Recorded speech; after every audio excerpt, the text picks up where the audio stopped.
हे दोस्तों, मैं चिराग एक और वीडियो के साथ। तो आज हम देख रहे हैं dissolution and insolvency of partnership firm का सेकंड पार्ट। पिछले पार्ट में हमने क्या देखा था? शुरू में थ्योरी का पार्ट देखा था, जिसमें हमने देखा था डिसोल्यूशन ऑफ फर्म क्या है, पार्टनरशिप क्या है, फिर इसके अलावा मोड्स ऑफ डिसोल्यूशन का पार्ट कवर किया था।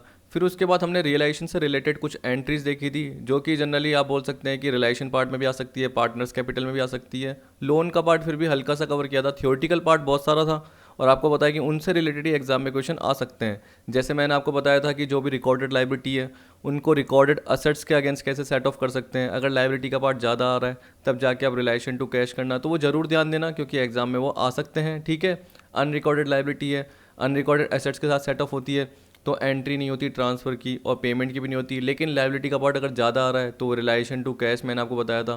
तो वो पर्टिकुलर छोटी छोटी चीज़ें, जैसे मैंने बोला कि एसेट्स को आप क्लोज करते हो तो उसमें से क्या क्या पार्ट नहीं लेते हो। तो जैसे हमें पता है कि कैश और बैंक उसको क्लोज करने की जरूरत नहीं है क्योंकि अलग से अकाउंट खुलता है। फिक्टिशियस असेट्स वो पार्टनर्स कैपिटल से राइट ऑफ होती है, ऐसे आपको ध्यान रखना है। पार्टनर्स लोन अकाउंट, ठीक है, जैसे लाइबिलिटी के पार्ट में बताया था कि अगर फर्म ने पार्टनर से लोन लिया है तो वो लाइबिलिटी का पार्ट है, तो वो लाइबिलिटी में एक तरीके से जाएगी नहीं, मतलब क्लोज के पार्ट में नहीं जाएगी क्योंकि पार्टनर लोन का अकाउंट अलग से खुलेगा। कुछ रिजर्व्स मैंने बताए थे आपको कि कुछ नॉर्मल रिजर्व्स होते हैं जो कि पार्टनर्स कैपिटल में चले जाते हैं और कुछ स्पेसिफिक रिजर्व होते हैं जो कि पर्टिकुलर एसेट से रिलेटेड होते हैं। तो जैसे मैंने आपको प्रोविजन बताए थे और कुछ स्पेसिफिक रिजर्व बताए थे, अगर आपको ध्यान नहीं है तो याद करवा देता हूँ। Provision for doubtful debts, provision for depreciation, investment fluctuation reserve, JLP reserve और मशीनरी रिप्लेसमेंट रिजर्व, या जिसको प्लांट रिप्लेसमेंट फंड भी बोल सकते हैं। तो आपको पता है कि वो स्पेसिफिक एसेट से रिलेटेड है। जैसे provision for depreciation, machinery, furniture, land, building, जो भी, यानी कहने का मतलब land and building, furniture, machinery, मतलब जो भी फिक्स एसेट है उससे रिलेटेड है। अगर मैंने मशीनरी रिप्लेसमेंट रिजर्व बोला तो वो मशीनरी से रिलेटेड है। जेएलपी रिजर्व बोला तो वो जेएलपी एसेट से रिलेटेड है। इन्वेस्टमेंट फ्लक्चुएशन रिजर्व बोला तो वो इन्वेस्टमेंट से रिलेटेड है। इसका मतलब क्या हुआ? आपको पता है कि पर्टिकुलर जो भी मैंने स्पेसिफिक रिजर्व या प्रोविजन बोले वो आपके रिलाइजेशन में जाएंगे, वो पार्टनर्स कैपिटल में नहीं आएंगे। लेकिन मैंने जनरल रिजर्व बोला, रिजर्व फंड बोला, पीएनएल बोला, कंटीजेंसी रिजर्व बोला, उनके लिए कोई स्पेसिफिक असेट नहीं होती, तो वो कहाँ जाएंगे? पार्टनर्स कैपिटल में। अगर आपको क्वेश्चन में बोल दे कि इन्वेस्टमेंट फ्लक्चुएशन रिजर्व से रिलेटेड जो पार्ट है उससे रिलेटेड असेट नहीं है, कहने का मतलब इन्वेस्टमेंट नहीं है अभी, तो आपको जो इन्वेस्टमेंट फ्लक्चुएशन रिजर्व है उसको फिर रिलाइजेशन में नहीं डालना, उसको आपको पार्टनर्स कैपिटल में डाल देना है क्योंकि वो नॉर्मल रिजर्व बन जाएगा। तो जब कोई स्पेसिफिक असेट होती है किन्हीं पर्टिकुलर रिजर्व या फंड के लिए तो उस केस में आप उनको रिलाइजेशन में डालते हो, और अगर स्पेसिफिक असेट नहीं होती है उन स्पेसिफिक रिजर्व के लिए तो वो स्पेसिफिक रिजर्व नॉर्मल रिजर्व बन जाते हैं और जनरल रिजर्व की तरह ट्रीट होंगे, कंटीजेंसी की तरह ट्रीट होंगे, या रिजर्व फंड पीएनएल की तरह ट्रीट होंगे। याद रख लेना, ठीक है। पीएनएल का डेबिट बैलेंस है, लॉस है, तो वो भी पार्टनर्स कैपिटल में चले आएगा। एडवर्टीजमेंट सस्पेंस भी चले आएगा। और ये बाकी सारा पार्ट तो आपको पता ही है कि क्लोज होता है, उसके बाद जो भी रिलाइज होता है तो आपका ये बाय कैश या बाय बैंक आता है या बाय पार्टनर्स कैपिटल आता है। फिर आपको पता है कि जो भी एसेट रिलाइज करिए तो सबसे पहले क्या है? लाइबिलिटी पे करने के लिए काम में आती है। ठीक है, तो लाइबिलिटी पे की या पार्टनर्स ने ले ली, या हम बोल सकते हैं कि जो भी रिलेशन के खर्चे हैं वो भी आपने कर दिए टू बैंक, ये दे रखे हैं। अगर पार्टनर्स ने किए हैं तो, और ये मान के चलो कि पार्टनर्स क्या कर रहा है? फर्म से मांग रहा है वापस से, क्योंकि पार्टनर ने करें तो फर्म को देना पड़ेगा, फर्म के लिए खर्चा होगा, फर्म करेगी रिलेशन अकाउंट डेबिट, और फर्म को देना है तो फर्म क्या करेगी? To partners capital. अगर कमीशन बन रहा है पार्टनर का क्योंकि पार्टनर ये सारा काम कर रहा है तो टू पार्टनर्स कैपिटल, क्योंकि फर्म के लिए खर्चा है। देखिए, एक्सपेंस अकाउंट डेबिट नहीं कर सकती फर्म क्योंकि फर्म क्लोज हो रही है, तो फर्म एक्सपेंस की जगह रिलेशन अकाउंट डेबिट करेगी। ठीक है, और टू में क्या करेगी? अगर खुद ने पेमेंट किया फर्म ने तो टू बैंक, अगर पार्टनर ने पे किया है, ठीक है, लेकिन एक तरीके से मैं बोल सकता हूँ बॉन्ड तो फर्म को ही करना पड़ रहा है, तो फर्म को बॉन्ड करना पड़ रहा है, तो मैंने आपको बताया जब भी फर्म बॉन्ड करेगी रिलेशन डेबिट होगा। और टू क्या आएगा? अगर पे कर रही है तो फर्म पे कर रही है तो टू बैंक आएगा, पार्टनर कर रहा है तो टू पार्टनर्स कैपिटल आ जाएगा। सिंपल सी बात। आप बोलोगे सर पार्टनर्स कैपिटल कब डेबिट आता है? तो अभी देखिए मैं आपको एंट्रीज सिखाऊंगा क्योंकि पिछले पिछले वीडियो में मैंने आपको एंट्रीज दी थी, वो आपने देख ली होगी। जब आपने वो एंट्रीज देखी उसमें से आपको कुछ पॉइंट नहीं आ रहे होंगे तो अभी मैं एंट्रीज़ को आपको एक्सप्लेन करके बताऊंगा, आपको आ जाएंगे। इसके अलावा मैंने एक और एंट्रीज़ का पार्ट कवर किया है जिससे आपकी प्रैक्टिस और हो जाए। एक मैंने पूरा इलस्ट्रेशन भी कवर किया है इसमें, तो याद रखना ये पूरा का पूरा टॉपिक एक तरीके से इलस्ट्रेशन से रिलेटेड है। पिछली वीडियो में मेरा एक और पार्ट रह गया था जो कि सेक्शन 48, 49, 55 से रिलेटेड था, वो भी हम कवर करेंगे लेकिन लास्ट में। अब देखिए यहाँ पे आपको ध्यान आता है कि रियलाइजेशन के बाद पार्टनर्स कैपिटल बनता है, लेकिन ऐसा नहीं है। क्या बन रहा है? पार्टनर्स लोन अकाउंट बन रहा है। क्योंकि आप देखिए जब भी आप क्या करते हो एसेट्स को रियलाइज करने के बाद, मैंने आपको बताया रियलाइजेशन में आप लाइबिलिटीज़ को क्या करते हैं? टू बैंक करते हैं, पे करते हैं, तो वो सारी की सारी आउटसाइड लाइबिलिटी थी। पार्टनर्स लोन भी आउटसाइड लाइबिलिटी होती है, यानी फर्म ने लोन लिया तो वो एक तरीके से आउटसाइड लाइबिलिटी की तरह ही है, क्योंकि अगर फर्म पार्टनर से लोन नहीं लेती तो किसी बाहर के पर्सन से लोन लेती, ये मान के चलो, तो उस केस में फर्म को क्या करना पड़ता, पे करना पड़ता। लेकिन देखिए क्वेश्चन में आपको डिसोल्यूशन में पहले से बोल रखा है एक्ट के हिसाब से या कैसे बोलिए कि पार्टनर्स लोन का अकाउंट अलग से बनता है, वो रियलाइजेशन में जाके बंद नहीं होता। तो आपने जब बाय पार्टनर्स लोन किया ही नहीं, बाय क्रेडिटर किया, बाय बैंक ओवरड्राफ्ट तो नहीं बोलूँगा क्योंकि आपको पता है कि कैश बैंक और बैंक ओवरड्राफ्ट का अलग से अकाउंट बन जाता है।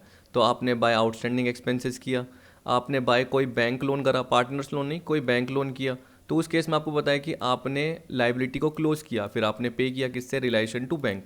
लेकिन अगर पार्टनर्स लोन खुलता है तो उसका अकाउंट आपको अलग से बनाना पड़ेगा, उसका बैलेंस आपको पता है क्रेडिट होता है, और जब पे करोगे तो क्या हो जाएगा, पार्टनर्स लोन टू कैश या बैंक, ये एंट्री दे रखी है। ठीक, तो इसका मतलब क्या है, आपको लाइबिलिटीज़ को पहले पे करना है, चाहे वो बाहर की हो चाहे वो पार्टनर से रिलेटेड हो। फिर उसके बाद आपको क्या करना है, पार्टनर्स कैपिटल का अकाउंट खोलना है। तो ये यही बोल रहा है, if a partner has given any loan to firm his loan will be paid after payment of all outside liabilities but before making any payment to partners on account of capital. तो इसका मतलब क्या, last में जब firm dissolve हो रही है तो पार्टनर्स कैपिटल अकाउंट बनेगा, जिसमें ये पता चलेगा कि पार्टनर्स को कितना पेमेंट करना है, यानी फर्म कितना देगी या फर्म कितना मंगाएगी, कि हमारे पास पैसे कम पड़ रहे हैं, हमारा डेबिट का बैलेंस ज़्यादा आ रहा है, यानी पार्टनर्स कैपिटल का डेबिट का बैलेंस ज़्यादा आ रहा है और क्रेडिट का पार्ट कम आ रहा है, तो उनसे मंगाया जाएगा। तो बाई कैश या बैंक भी हो सकता है। तो उसके बीच में, बीच का मतलब क्या हो गया, रियलाइजेशन अकाउंट के बाद पार्टनर्स लोन बन जाएगा, क्योंकि उसके थ्रू ही पता चल जाएगा कि कितना पेमेंट किया है और कितना अमाउंट बचा हुआ है, जिसके थ्रू हम बोल सकते हैं कि इतना कैपिटल का पैसा मंगाना है या नहीं मंगाना, किससे, पार्टनर से। अब देखिए जैसे फर्म ने लोन लिया तो फर्म लोन दे भी सकती है, फर्म लोन देगी तो फर्म के लिए क्या होगी, असेट होगी। तो हम किसको लोन दे रही है, पार्टनर को। तो ये बोला if the firm has given a loan to any partner then such loan account will show a debit balance. इसका मतलब क्या है, ये बैलेंस शीट के असेट साइड में शो होगा। अब ये जो लोन अकाउंट है ये पार्टनर की कैपिटल से सेटल होता है। इसका मतलब इसमें ऐसे नहीं बोलोगे कि अगर आपने किसी को लोन दिया फर्म ने तो फर्म के पास पैसा आएगा तो कैश या bank account debit to loan, ऐसे करते हैं। लेकिन पार्टनर्स लोन में हम क्या बोलते हैं, पार्टनर्स कैपिटल अकाउंट को डेबिट कर देते हैं। तो अब ये पहले से ही दे रखा है केस, इसका मतलब क्या हुआ कि फर्म के पास कैश या बैंक तो नहीं आया, लेकिन फर्म ने क्या करा, अपनी लाइबिलिटी कम कर दी। पार्टनर्स कैपिटल फर्म की लाइबिलिटी होती है मान के चलिए, क्योंकि पता है कि क्रेडिट होता है, लाइबिलिटी है, तो उसमें से हिस्सा कम कर दिया। तो जब भी डिसॉल्व होगा, डिसोल्यूशन होगा, तो ये सारा सेटलमेंट करने के बाद जो भी पार्टनर्स को पेमेंट होगा तो इतना पार्ट कम पे होगा। मान के चलो ये एडजस्टमेंट करने से पहले मान के चलो कि 1 लाख थे पार्टनर्स कैपिटल के आ रहे, आप ये भूल गए, लेकिन जैसे आपको ध्यान आया कि यार 40,000 रुपये का लोन भी है तो 1 लाख में से 40 लेस होंगे, तो पार्टनर्स कैपिटल को कितना पेमेंट होगा, सिर्फ 60,000 का ही पेमेंट होगा। ठीक है, तो याद रखना, इससे क्या होगा आपका फ़ायदा कि अगर आपको कैश मिलता तो आपको 40,000 मिलता, फिर आप पे करते 1 लाख, लेकिन अब आप कितना पे कर रहे हो, ओनली 60,000 ही पे कर रहे हो। तो क्यों, क्योंकि आपको पता है कि उतने से आपने पार्टनर्स कैपिटल को डेबिट कर दिया। अब प्रिपरेशन की बात कर रहा है तो देखो पार्टनर्स कैपिटल का पार्ट है, अगर 3 पार्टनर होते हैं तो आपको पता है कि A B C ऐसे मैं अकाउंट खोल लेता हूँ, कॉलम बना लेता हूँ। ठीक, तो यहाँ पे फॉर्मेट दे रखा है, फॉर्मेट में क्या बोल रखा है, बाय बैलेंस ब्रॉट डाउन या to balance brought down, credit balance, debit balance. बाकी सारे पार्ट आपको आते ही हैं जनरली, फिर भी मैं आपको हल्का सा हिंट दे देता हूँ। अब देखिए यहाँ क्या बोल रहा है, जैसे जनरल लेजर का पार्ट, P&L का पार्ट, वर्कमैन कंपनसेशन फंड का पार्ट। अगर मैंने आपको 3 मिनट यानी शुरू के 3 मिनट के पार्ट में या 4 मिनट के पार्ट में हल्का सा हिंट दिया, तो मैंने आपको क्या बताया, अगर जो स्पेसिफिक फंड होते हैं वो स्पेसिफिक एसेट से रिलेटेड हैं, हमें पता है investment fluctuation reserve investment, JLP reserve JLP, ऐसे बताया था, मशीनरी रिप्लेसमेंट या प्लांट रिप्लेसमेंट प्लांट से रिलेटेड है, प्रोविजन फॉर डेप्रिसिएशन, ठीक, किससे, फिक्स एसेट से रिलेटेड है, provision for doubtful debts debtor से रिलेटेड है, तो वो लिंक है। ठीक, तो उस केस में आपको पता है कि वो बाय आप करोगे, बंद करोगे रिलेशन में, और उनका पेमेंट भी नहीं करोगे, क्योंकि आपको पता है कि प्रोविजन का पेमेंट कैसे होता है, नहीं, क्योंकि वो तो P&L से बनता है, वो पर्टिकुलर क्या होता है, कैलकुलेट होता है, हमें पता है कि किससे कैलकुलेट होता है, वो फिक्स एसेट्स के अकाउंट से कैलकुलेट होता है। या हम डेटर्स की बात करेंगे तो प्रोविजन फॉर डाउटफुल डेट्स, वो डेटर्स के एक पर्टिकुलर परसेंटेज के फॉर्म में कैलकुलेट हुआ कि हमारा इतना डूबने का चांस है, हमें पेमेंट करने की थोड़ी ज़रूरत है, तो जनरली उनका पेमेंट नहीं होगा, तो वो रिलेशन में जाके ही ख़त्म हो जाते हैं।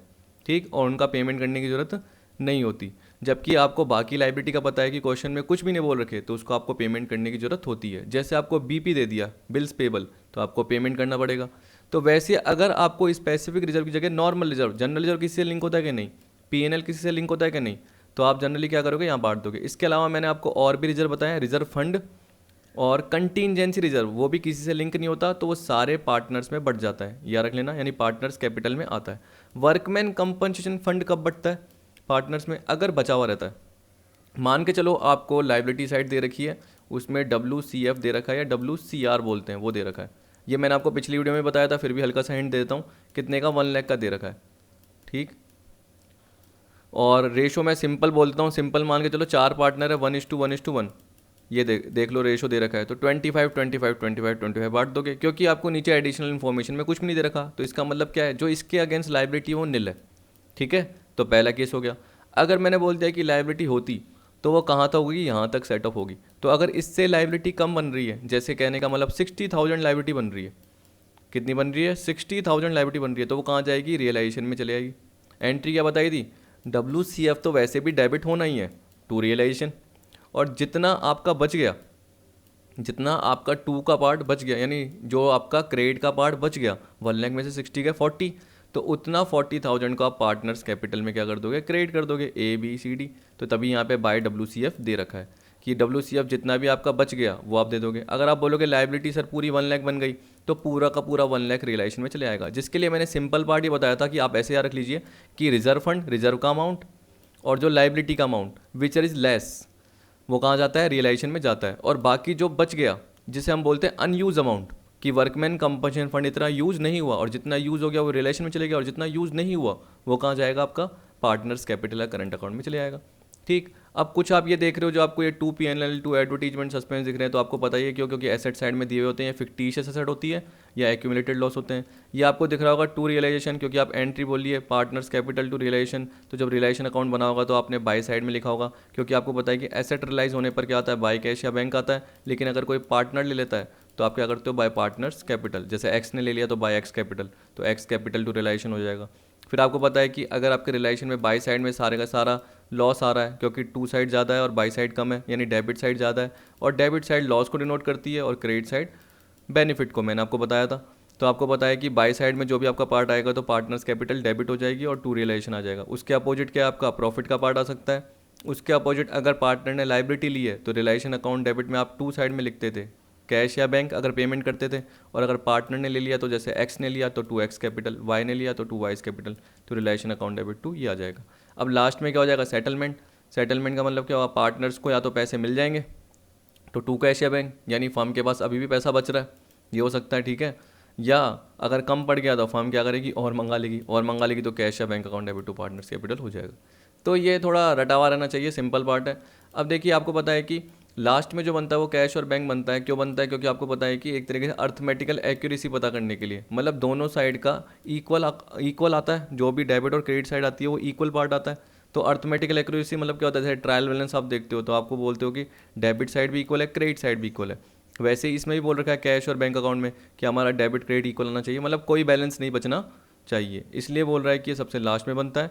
अगर कैश और बैंक दोनों दे रखें तो हम एक अकाउंट ही बनाएंगे। अगर हम कैश अकाउंट बनाएंगे तो हमें बैंक को क्लोज करना पड़ेगा। अगर हम बैंक अकाउंट ओपन करेंगे तो हमें कैश को क्लोज करना पड़ेगा। इसका मतलब क्या है? अगर कैश अकाउंट बनाओगे तो बैंक का सारा पार्ट कैश में डालना पड़ेगा। अब एंट्री तो आपको आती है, देखो भगवान की दया से सिंपल एंट्री आपको बताया कि बैंक बैलेंस है, तो बैंक का बैलेंस अगर डेबिट है तो आपको पता है कि आपने टू बैलेंस किया हुआ होगा, बैंक को ब्रॉड डाउन है ना, तो जैसे उसको ट्रांसफ़र किया तो आपको पता है कि ऊपर कौन सा अकाउंट खुला हुआ है? बैंक अकाउंट बोल रहा हूँ आपको, तो उसका बैलेंस दे रखा है 50,000 मान लो। तो अगर उसको कैश में डालना है तो एंट्री क्या करोगे? बाय कैश, तो cash account debit to bank. तो जैसे ही कैश अकाउंट आपको पता है कि अब खोलना है, क्योंकि सारे जो ऊपर रियलाइजेशन बना, पार्टनर्स कैपिटल बनाया, पार्टनर्स लोन बना, उसका सारा एडजस्टमेंट होगा। तो कैश में मान लो पहले से बैलेंस दे रखा है, कैश का बैलेंस हमेशा पॉजिटिव रहता है, नेगेटिव नहीं जाता। बैंक का पॉजिटिव भी हो सकता है, नेगेटिव भी हो सकता है, मतलब टू बैलेंस भी हो सकता है और बाय बैलेंस भी हो सकता है। फिर आपने क्या करा? जैसे ये कैश टू बैंक करा तो आपने यहाँ पे टू बैंक कर दिया, तो आपके पास कैश में जो पैसा कम पड़ा था बैंक से और बढ़ गया, तो टोटल मिला के ज़्यादा हो गया। वैसे ही अगर बैंक अकाउंट ओपन कर रखा है और कैश को बंद करना चाहते हो तो बैंक में जुड़ जाएगा, तो बैंक में टू बैलेंस है और आ गया। या क्या पता बैंक का नेगेटिव है, तो उस केस में क्या हो सकता है? बाय बैलेंस भी हो सकता है। तो देखिए यहाँ पे टू बैलेंस दे रखा है, ये बाय बैलेंस दे रखा है। अब यहाँ पे कैश इन हैंड और कैश एट बैंक, और यहाँ पे हमेशा बैंक ओवरड्राफ्ट दे रखा है, क्योंकि कैश का बैलेंस कभी नेगेटिव नहीं हो सकता, लेकिन बैंक का डेबिट भी हो सकता है और क्रेडिट भी हो सकता है। ये टू रिलेशन, ये बाय रिलेशन ये रिलेशन के हैं, जिसमें एसेट रिलाइज का पार्ट है, लाइबिलिटी पे का पार्ट है, रिलेशन के एक्सपेंस का पार्ट है, और चाहे कोई से भी खर्चे होंगे जनरली वो देखोगे तो आप रिलेशन अकाउंट डेबिट करके टू बैंक करते हो तो वो आ जाएंगे। फिर आप जनरली ये देखोगे ये पार्टनर्स कैपिटल आपको दिख रहा है, ठीक है, तो वो क्या? पार्टनर्स कैपिटल में जाके देखना।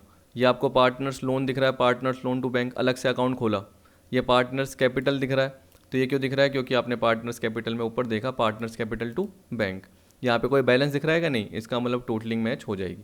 अब इसका मैंने क्या है, मैंने यहाँ पे 3 क्वेश्चन कवर कर रखे हैं, लेकिन जो है ना एक क्वेश्चन पूरा का पूरा सिर्फ एक ही कवर कर रखा है, और तो एंट्रीज के पार्ट है, क्योंकि आपको पता है कि एग्जाम में आपके मल्टीपल चॉइस आएंगे, तो इतने बड़े तो आएंगे नहीं, लेकिन एक बड़े क्वेश्चन के थ्रू हमें क्या होता है, आइडिया हो जाता है कि यार एंट्रीज कैसे होगी, ये पर्टिकुलर अकाउंट में एंट्रीज ट्रांसफर होगी, तो कभी हमसे पूछ लिया गया, ठीक है, 2 पर्टिकुलर अकाउंट का पार्ट पूछ लिया गया, कम ज़्यादा का पूछ लिया गया, तो वो कैसे होगा, तो वो आपको आना चाहिए बस। अब देखिए क्या बोल रहे हैं यहाँ पे, 2x मोड में पढ़ाऊंगा, यानी जल्दी जल्दी पढ़ाऊंगा, सिंपल पार्ट है इसलिए। बैलेंस शीट दे रखी है एक्स और वाई की, प्रॉफिट शेयरिंग रेशियो है 4:1, जहाँ जहाँ धीरे बोलना होगा वहाँ पे आपको समझ में आ जाएगा। देखिए क्रेडिटर दे रखा है 8, bank overdraft, x wife loan. अब देखिए बैंक ओवरड्राफ्ट लोग गलती से क्या करते हैं, इसको रियलाइजेशन में डाल देते हैं, जबकि आपको पता है कि कैश बैंक, बैंक कैश और बैंक ओवरड्राफ्ट ये किस में जाते हैं, कैश एंड बैंक अकाउंट में, जो मैंने ऊपर ऊपर अभी आपको बताया। तो इसका क्या आ जाएगा आप देख लेना, ये बाय बैलेंस ब्रॉट डाउन हो जाएगा, ठीक है।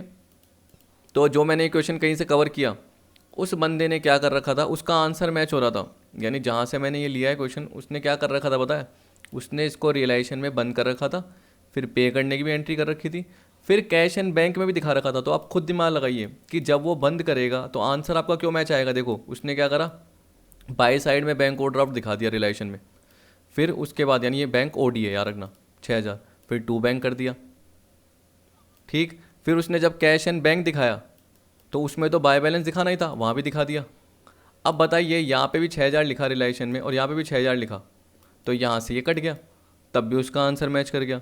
लेकिन गलती किसकी होती है, यानी अगर सर होता, जैसे अगर आप 12th में पूरा एग्जाम देते तो सर क्या करता कि ये फालतू में क्यों दिखा रखा है, ये तो दिखाने की जरूरत ही नहीं है। तभी मैं बोलता हूँ डिसोल्यूशन तो मैच कर जाता है कैसे भी करो, ठीक है। क्या पता आपका अमाउंट अलग आ रहा हो, लेकिन लास्ट में क्या होगा, कैश बैंक का आपका पूरा का पूरा खत्म हो जाएगा। लेकिन गलती क्या रहेगी आपकी, कॉन्सेप्ट की। तो बैंक ओवरड्राफ्ट को आपको नहीं लेना, एक्स वाइफ लोन आप ले लोगे, ठीक है, क्योंकि आपको पता है कि ये पार्टनर की वाइफ का लोन है, एक्स और वाई 2 पार्टनर है, 4:1 रेशियो याद रख लेना, तो पार्टनर की वाइफ का लोन है। जबकि वाई का लोन बोलेंगे तो वो पार्टनर का लोन है, तो वो अलग से खुलेगा। तो इसको आप क्या करोगे, रियलाइजेशन अकाउंट में ले लोगे, और ये जो पार्ट है वाइज लोन, ये क्या करोगे आप, अलग से अकाउंट खोलोगे वाइज लोन, जिसमें आप क्या करोगे 2 बैंक कर दोगे। ये क्या आएगा, बाय बैलेंस ब्रॉट डाउन आएगा और 2 बैंक हो जाएगा, आपको पता है। और एक्स की वाइफ का जो लोन है वो रियलाइजेशन अकाउंट में बाय साइड में बंद हो जाएगा, तो मतलब क्रेडिटर बंद होगा और वाइफ का लोन बंद होगा, ठीक है। ये 2 चीज़ें ही बंद होगी, मैंने आपको बता दिया। बैंक बंद नहीं होगा, डेटर्स होगा और प्रोविजन। अब देखिए मैंने जानबूझ कर आपको बताया कि जितने भी प्रोविजन बनते हैं, जैसे चाहे मशीनरी पे यानी फिक्स रेट पे बने, चाहे डेटर्स पे किसी पे बने, आपको पता है कि आपको जो वैल्यू लेनी है वो ग्रॉस लेनी है। अब क्यों लेनी है, क्योंकि आपको पता है कि प्रोविजन का अकाउंट अलग से खुलता है, ठीक है, प्रोविजन का बैलेंस अलग से मेंटेन होता है। तो उस केस में हम क्या बोलते हैं कि इसका अकाउंट भी अलग से बंद होना चाहिए, सीधी सी बात है, बस इतना ही है। तो उस केस में हम क्या बोलेंगे, डेटर्स को जो बंद करेंगे तो 2 डेटर्स 17 और बाय प्रोविजन 2000, समझ गए। बाय प्रोविजन मतलब by creditor, by X wife loan और बाय प्रोविजन। फिर 2 स्टॉक, 2 इन्वेस्टमेंट, 2 बिल्डिंग, 2 गुडविल। अब देखिए कई जने गुडविल को क्या करते हैं, एडमिशन रिटायरमेंट की तरह बांट देते हैं, क्या करते हैं, all partners capital to goodwill या old partner capital to goodwill. भाई गलत हो जाएगा, याद रखना। ये भी क्या होती है, क्लोज करनी है आपको, कोई एडमिशन रिटायरमेंट का पार्ट नहीं पढ़ना, डिसोल्यूशन पढ़ रहे हो फॉर्म का, तो फॉर्म बंद हो रही है, तो इस केस में बैलेंस शीट नहीं बनती। तो इस केस में हम क्या बोलेंगे कि कैपिटल में नहीं बढ़ती, क्योंकि कैपिटल तो बंद करनी है। तो ये गुडविल जो है वो एक तरीके से क्या होगी, 2 साइड में आ जाएगी, बंद हो जाएगी। हाँ पीएनएल बढ़ जाएगा, और एडवर्टीजमेंट एक्सपेंडिचर अगर है जैसे यानी डेफर्ड है तो वो पार्टनर्स में बढ़ जाएगा। तो ये 10,000 को हम 4:1 में क्या बांट देंगे, यानी 8,000 और 2,000 बांट देंगे, ठीक है, एक्स में और वाई में। अब देखिए आपको बोल रहा है कि फर्म डिजोल्व हो गई। अब मैं अगर आपको पूरे पॉइंट पढ़ा के फिर करवाऊंगा तो मुझे बहुत दिक्कत हो जाएगी, यानी टाइम लग जाएगा। तो मैं एक एक करके आपको पढ़ाते जा रहा हूँ। और देखिए पार्टनर्स कैपिटल में क्या आएगा, मैं आपको पहले ही बता देता हूँ। एक तो ये पार्ट आएगा, ये मैं शायद भूल गया, इन्वेस्टमेंट फ्लक्चुएशन फंड का पार्ट आपको बताना। तो देखिए इन्वेस्टमेंट फ्लक्चुएशन फंड का जो पार्ट होता है वो किसी स्पेसिफिक एसेट से लिंक होता है। अगर स्पेसिफिक एसेट दे रखी है तो वो कहाँ जाएगा, मैंने आपको बार बार बताया, रियलाइजेशन अकाउंट में। अगर जेएलपी रिजर्व होता तो यहाँ पे जेएलपी दी हुई होती। मान के चलो कि इन्वेस्टमेंट फ्लक्चुएशन फंड के साथ इन्वेस्टमेंट नहीं दिया होता तो वो नॉर्मल रिजर्व की तरह ट्रीट होता, मतलब जनरल रिजर्व की तरह होता, पीएनएल के क्रेडिट बैलेंस की तरह ट्रीट होता, या डेबिट बैलेंस भी बोल दो, वो भी तो पार्टनर्स में बट रहा है, लेकिन अपोजिट साइड में बट रहा है। ये कहाँ बटता है, बाय साइड में बटता है। तो आपको पता है पार्टनर्स कैपिटल में by general reserve, by PNL बढ़ता है ना, वैसे ये भी बढ़ जाता, लेकिन अभी क्यों नहीं बढ़ पाया? क्योंकि उसके लिए स्पेसिफिक असेट दे रखी है। तो जब भी स्पेसिफिक असेट नहीं दे रखी हो तब हम क्या बोलेंगे? पार्टनर्स कैपिटल में बढ़ेगा, मतलब वो नॉर्मल रिजर्व की तरह हो जाएगा, लेकिन स्पेसिफिक असेट दे रखी है तो वो रियलाइजेशन में जाएगा। समझ गए?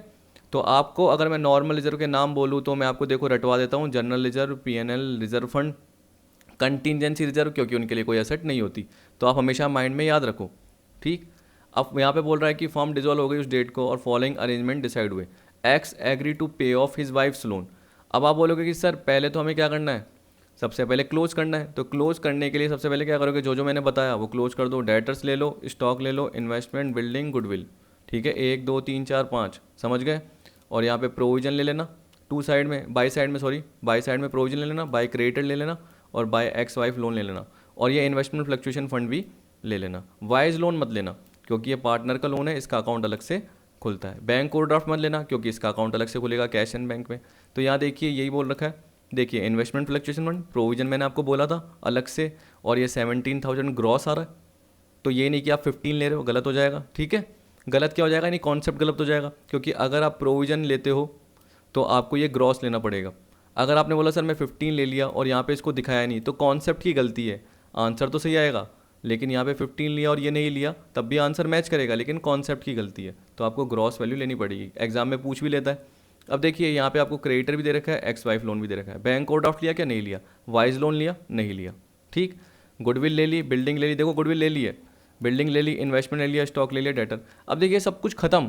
तो इसका मतलब क्या? एसेट से अगर पैसा मिलता है तो ठीक है, नहीं मिलता तो भी चलेगा, क्योंकि हमें पता है कि अगर मान लो कि मैंने बोला उसकी वैल्यू जीरो है तो हम बाय बैंक जीरो लिखते ना, सीधी सी बात है। लेकिन लाइबिलिटी की कभी वैल्यू जीरो होती है कि नहीं? क्योंकि वो तो हमें पे करनी है, तो हमें पता है कि लाइबिलिटी तो पे करनी ही पड़ेगी। तो अगर क्वेश्चन में कुछ नहीं दे रखा तो उसको आपको पे करना पड़ेगा। तो उस पर्सन का तभी मैच कर गया था जिसका मैंने क्वेश्चन लिया है, क्योंकि उसने बाय बैंक भी कर दिया था ओवरड्राफ्ट, यानी लाइबिलिटी बंद भी कर दी थी, और टू बैंक भी कर दिया था। तो वो मैंने हटा दिया क्योंकि जनरली ये नहीं होता। अब आपको बोल रहा है डेटर्स ऑफ ₹5,000 प्रूव्ड बैड, और हाँ उससे पहले एक्स एग्रीड टू पे ऑफ हिज वाइफ्स लोन। तो वाइफ का लोन कहाँ जाता है? आपको पता है कि वाइफ का लोन लाइबिलिटी का पार्ट है, वो हमने बंद कर दिया। तो वो किसने लिया? एक्स ने ले लिया। तो 2x कैपिटल, अगर वो पे हो जाता तो 2 बैंक, ठीक है, यही तो पार्ट है। तो देखिए 2x कैपिटल 8,000 आपको दिख रहा है। अब आपको दिख रहा है डेटर्स ऑफ 5,000 प्रूव्ड बैड। देखिए अब मैंने आपको एसेट से रिलेटेड बोला कि अगर कुछ भी नहीं मिलता तब हम एंट्री करेंगे ही नहीं। अगर कुछ मिल जाता तो अच्छी बात है, हम क्या करेंगे? बाय कैश या बैंक। तो अगर आपको बोल रहा है कि आपके 17,000 के डेटर, 15 के नहीं 17 के डेटर हैं, उसमें से 5 डूब गए, आपने क्या करी? बैड डेट्स टू डेटर, तो उस केस में आपके 12,000 का जो पार्ट है वो आपको रियलाइज हो जाएगा। तो बाय बैंक क्या आएगा? By bank. अब देखिए मैं बोलता जाता हूँ, मैं बाद में एक साथ दिखा दूंगा आपको, नहीं तो क्या होगा फिर मुझे बार बार नीचे करना पड़ेगा। तो बाय बैंक आएगा कितना? 12,000। इन्वेस्टमेंट से कितना? ये बोला रियलाइज हुआ 20% लेस। अगर आप इन्वेस्टमेंट देखोगे तो आपको दिख जाएंगे, ये देखिए 25, यहीं से दिखा रहा हूँ, ऊपर बैलेंस शीट में जाके देख लेना 25,000 दिखेंगे। अब देखिए कई जने बोलते हैं सर कि जैसे एडमिशन में, रिटायरमेंट में एडजस्टमेंट होता है ना, कम मिले तो वो रिवोल्यूशन के थ्रू होता है। यहाँ पे होता है कि यहाँ पे नहीं होता? यहाँ पे सिर्फ WCR का एडजस्टमेंट होता है, जो मैंने आपको CBSE के हिसाब से बताया, ठीक है। जबकि हमारे राजस्थान बोर्ड में मैंने क्या बताया था? WCR का एडजस्टमेंट होता ही नहीं है, जैसे इसका नहीं होता ना वैसे इसका भी एडजस्टमेंट नहीं होता। तो सीधा हम उसको बंद करते थे, लेकिन आपके केस में मैंने आपको एडजस्टमेंट सिखाया। यहाँ पे इन्वेस्टमेंट का एडजस्टमेंट नहीं होगा, दोनों में सेम है, चाहे हमारे बोर्ड की बात कीजिए चाहे आपके जो भी जिस बोर्ड से आप पढ़े हो। तो उस केस में हम क्या बोलेंगे? इन्वेस्टमेंट जो है 25,000 का आपका बुक्स में दे रखा है, उसका 20% मतलब 5,000 लेस कर दोगे, तो बाय बैंक कितना होगा? 20,000। समझ गए? तो डेटर्स के 12 आएंगे, इन्वेस्टमेंट के 20 आएंगे। गुडविल आपको 10,000 दे रखी है, चाहे देख लेना, तो 10,000 का 60% 6,000 आ जाएगा। चलो अब देख लेते हैं तीनों, क्योंकि अब आपको थोड़ा सा पार्ट पता चल गया। तो देखिए डेटर्स के 12, गुडविल के 6 और इन्वेस्टमेंट के 25 का 20% लेस, ये तीनों आ गए, ठीक। और आपको पता है कि ये सारे के सारे पार्ट आपके आ गए थे, ये सारे के सारे पार्ट आपके आ गए थे बंद करने के, और ये पार्ट जो मैंने आपको बता दिया, ये एक्स कैपिटल मैंने आपको बता दिया, वाइफ का लोन। अब देखते हैं आगे क्या दे रखा है। अब दे रखा है आगे, अब देखिए बोल रहा है one of the creditors of ₹5,000 was paid only 3,000। तो आप देखिए आपके क्रेडिटर कितने थे? बैलेंस शीट में जाके देख लेना, आपको 8,000 के दिख रहे हैं। अब देखिए मैं ऐसे बोल रहा हूँ कि 8,000 में से बोल रहा है वन ऑफ द क्रेडिटर जो कि 5 के थे, उनसे आपको कितने मिले? 3। ओ सॉरी, उनको आपने कितना पे करा? 3 पे करा, यानी उन क्रेडिटर्स को आपने 5 की जगह 3,000 पे कर दिया। तो बाकी जो 3,000 के क्रेडिटर्स बचेंगे उनका तो कुछ बोल ही नहीं रखा। आगे की लाइन पढ़ लीजिए पूरी की पूरी, कहीं भी इस 3,000 का कुछ नहीं दे रखा, इस 5,000 का दे रखा था कि इस 5,000 की जगह आपने कितने पे कर दिए 3,000। तो आप एंट्री क्या करोगे, रिलेशन टू बैंक, कितने से 3 से। और जब मैंने लाइबिलिटी के लिए बोला कि अगर कुछ नहीं दे रखा, चाहे वो पार्ट वाली भी है, क्योंकि हमें स्पेसिफिकली बोल दिया कि 8 में से 5, वन ऑफ द क्रेडिटर्स ₹4 मतलब जो टोटल क्रेडिटर 8 के हैं उसमें से एक कोई क्रेडिटर है जो 5,000 का है, जिसको हमने 3,000 में सेटलमेंट कर दिया, तो रिलेशन टू बैंक 3 कर लेंगे। लेकिन बाकी जो 3,000 का कोई क्रेडिटर होगा, मान लो कि 1,000 के 3 हो सकते हैं, 1,500 रुपये वाले 2 हो सकते हैं, या 3,000 का कोई एक क्रेडिटर है, ये मान के चल लीजिए, तो उसको अगर हम कुछ क्वेश्चन में दे नहीं रखा तो इसका मतलब क्या है, पूरा का पूरा पे करेंगे। तो 3,000 प्लस 3,000, 3,000 ये वाले और 3,000 ये वाले, तो 3 + 3 6,000। तो एंट्री क्या हो जाएगी, रिलेशन टू बैंक, ये दिख रही है आपको। तो देखिए ये सारा पार्ट हो गया, अब ये भी हो गया आपका, और यहाँ से मैंने आपको बताया कि ये सारा पार्ट आपका हो गया। ठीक, तो मैं आपको साथ साथ बताते जा रहा हूँ ताकि आपको दिक्कत नहीं हो। फिर आपको देखो बोल रहा है कि buildings were auction for 30,000 and auctioneer commission amounted to 1,000। आप सोचिए कि आपका बिजनेस है, बिल्डिंग आपकी नीलाम हुई 30,000 में, तो बिल्डिंग कितने की थी 25। अब चाहे ज़्यादा में हो चाहे कम में हो चाहे नहीं हो, एसेट से कोई फ़र्क नहीं पड़ता, लेकिन आपको बताया कि नीलाम हुई तो पैसे आएंगे, तो बाय बैंक, ये बताया। ऑक्शनर का जो एक्सपेंस था वो 1,000। जब भी आपको बताया कि नीलामी में जो खर्चा होता है तो फर्म का एक्सपेंस है, एक्सपेंस डेबिट करते हैं, तो एक्सपेंस डेबिट की जगह रिलेशन करोगे क्योंकि फर्म क्लोज कर रहे हो, तो एक्सपेंसेस डेबिट करने की ज़रूरत ही नहीं है क्योंकि बिजनेस बंद हो रहा है, तो उस केस में रिलेशन अकाउंट डेबिट टू क्या आ जाएगा आपका, बैंक आ जाएगा, ये रहा। ठीक है, ये रिलेशन एक्सपेंस ही अभी आएंगे नीचे लिखे हुए क्योंकि अभी मैंने पढ़ाया नहीं है। अब देखिए ये बोल रहा है last, Y to cover part of the stock at ₹4,000 being 20% less than book value, balance stock realise 50%। आप सोचिए कि स्टॉक आपको बैलेंस शीट में 15,000 का दे रखा है, तो आपको कभी भी समझ में नहीं आता, तो उसको क्या करो, आप दिमाग लगा के देखो कि यार ये 15,000 है, तो ये तो बुक वैल्यू पे दे रखा है, किस पे दे रखा है, बुक वैल्यू पे। जबकि जो वाई है ना, या जिसको हम बेचेंगे, मान के चलो स्टॉक को बेचेंगे तो कितना पैसा मिलता, मान के चलो 4,000 मिलता, तो यही मान के चलो कि ये कौन ले रहा है, वाई ले रहा है। मान के चलो अब तो दे ही रखा है ना, तो आप मान के चलो कि अगर उसको बेचते तो 4,000 मिलते, लेकिन उसकी बुक वैल्यू क्या है, तो ये बोल रहा है कि जो 4,000 मिले वो 20% कम मिले, किससे, बुक वैल्यू से। इसका मतलब वाई ने जो लिए हैं वो 100% पे नहीं लिए, उसने 80% पे लिए, कह रहा है being 20% less than book value, तो इसका मतलब उसकी 100% की वैल्यू क्या होगी, तो हम क्या बोलेंगे, 4,000 जो है वो 20% कम पे है, मतलब 80% पे, तो 100 पे कितना होगा, तो आपको पता है 100 पे कितना होगा वो 5,000, तो ये आ गई बुक वैल्यू। 15 में से 5 का पार्ट आपको पता है, बाकी जो बैलेंस है, बैलेंस कितना आया 10,000, उसको उससे कितने पैसे मिले, उससे 50% मिले, तो मतलब 5,000 मिले। अगर पैसे मिलते हैं तो बाय बैंक, अगर वाई लेता है तो वाइस कैपिटल, तो आपको पता है कि आप कितना करोगे, 4,000 करोगे। कई जने ये कर लेते हैं, बोले सर ने निकाल के बताया इसलिए, अरे सर ने तो 15 में से 5 लेस करके इसके लिए निकाला है, क्योंकि इसको निकालने के बाद ही वो कितना पैसा मिल रहा है वो देखेगा, तो कितना अमाउंट मिल रहा है 10,000 का 50% 5,000, और वाई कितना ले रहा है 4,000, तो हमारा क्या हो गया 9,000 का पार्ट आ गया। बाय वाइस कैपिटल कितना आ गया 4, और स्टॉक आ गया 5। अब देखिए 3 पार्ट मैंने पहले आपको बता दिए थे, फिर बिल्डिंग बताया, अभी नीलाम हुई, फिर स्टॉक बता दिया, ये पाँचों का टोटल 73 यहाँ पे आ गया, ये बाय वाइस कैपिटल आ गया। और लास्ट एक एंट्री देख लेना, ये दे रखी है रिलायशन के एक्सपेंस की, कितनी है 2,000 की, समझ गए। तो तभी देखिए क्वेश्चन में टाइम लगता है, आपको थोड़ा समझाऊंगा। तो ये पार्ट टू बैंक आपको दे रखा है 2,000 का पार्ट, यहाँ तक का पार्ट आपका हो गया था। ठीक, अब आप बोलोगे कि सर और कुछ बच रहा है क्या, नहीं, क्योंकि कभी भी देखना है ना, देखो ऐसे देखिए, मैं तो कैसे देखता हूँ, गुडविल का पार्ट अगर हो गया, ठीक है, एसेट में तो पहली बात तो क्या होता है कि जो भी आ रहा है ना, ठीक है, तो एसेट में तो देखने की जरूरत भी नहीं है, क्यों, क्योंकि अगर एसेट में कुछ भी पार्ट रह जाता है जिनका पैसा रिलाइज नहीं हुआ तो आपको करने की जरूरत नहीं है, क्योंकि ये मान के चलते हैं उनकी वैल्यू क्या है, जीरो है। अगर गुडविल का आपका 60% नहीं दिया होता तो मैं कुछ भी एंट्री नहीं करता, अगर 60% नहीं दिया होता तो मैं ये 6,000 की एंट्री नहीं करता, मैं कुछ भी नहीं करता। ठीक है, फिर उसके बाद जब मैं यहाँ देखता हूँ तो मुझे पता है कि ये जेन्युइन है ही नहीं, ये जेन्युइन है ही नहीं, जबकि एक्चुअल लायबिलिटी ये होती है दोनों, तो क्रेडिटर को क्या कर देंगे, पे कर देंगे, दे रखा है। एक्स की वाइफ लोन का जो पार्ट है वो जनरली बोल रखा है एक्स ने ले लिया, अगर कुछ नहीं बोलता मान लो इसके वाइफ लोन के लिए, तो क्या एंट्री होती, रिलेशन टू बैंक होती। ऐसे लाइबिलिटी के लिए कुछ ना बोले तो पे करना है, जबकि एसेट के लिए क्या है यार, क्या पता रिलाइज हो ना हो, क्या पता उसकी वैल्यू जीरो हो, इसलिए जनरली करते ही नहीं है, ये मान के चलते हैं कि उसकी वैल्यू क्या है, नील। अब देखिए वाइज लोन बना रखा है जिसको मैंने बताया अलग से, तो उसका बाय बैलेंस आपको 3,000 बैलेंस शीट में जाके देख लेना, और यहाँ पे टू बैंक आ जाएगा। रेशियो याद रखना 4:1 है, जो कि अभी मैं पार्टनर्स कैपिटल में आपको बताऊंगा ना। तो आप देखिए पार्टनर्स कैपिटल अकाउंट जो देख रहे हो, बाय बैलेंस आपको दिख रहा है 50 और 40, ये ऊपर आप जाके बैलेंस शीट में देखना, आपको पता चल जाएगा।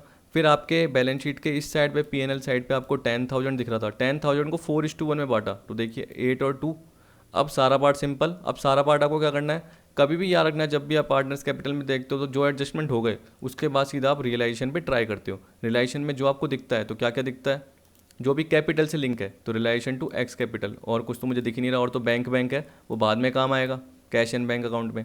इधर देखिए और कहाँ दिख रहा है, ये वाइस कैपिटल दिख रहा है और ये लॉस दिख रहा है। तो ये वाई कैपिटल टू रिलेशन, ये एक्स और वाई कैपिटल टू रिलेशन, और ये रिलेशन टू एक्स कैपिटल है तो बाय रियलाइजेशन आ जाएगा 8000। तो देखिए बाय रियलाइजेशन दिख रहा है आपको, एक्स में 8000, और इसी तरीके से मैंने अभी आपको बताया कि X capital to realisation, Y capital to realisation, ये लॉस था, और ये जो पार्ट था वो वाई से रिलेटेड था, Y's capital to realisation, asset taken over, जो आपको पता है ना स्टॉक ले लिया था वाई ने 4000 का, वो पार्ट है। अब देखिए बाकी जो डिफरेंस है वो टू बैंक आ जाएगा, 42,800, 32,200। अब आप देखना कैश और बैंक आपका मैच कर जाएगा, जो कि मैंने बताया था कि पहले भी चाहे गलत कर रहे थे तब भी मैच हो जाता। ठीक है, चाहे ये अमाउंट से मैच नहीं हो लेकिन किसी और अमाउंट से भी मैच हो जाता है। तो लोगों को क्या लगता है, यार तू गलत करके आया, मैं गलत करके आया, तो ऐसा लगता है, लेकिन कॉन्सेप्ट क्लियर होना चाहिए। यहाँ पे देखो to balance brought down debit balance, तो आप ऊपर बैलेंस शीट में जाके देखना आपको दिख रहा है। और बैंक ओवरड्राफ्ट जो हमने छोड़ा था तो हमें पता है कि ये नेगेटिव बैलेंस है, लाइबिलिटी का पार्ट है 6000।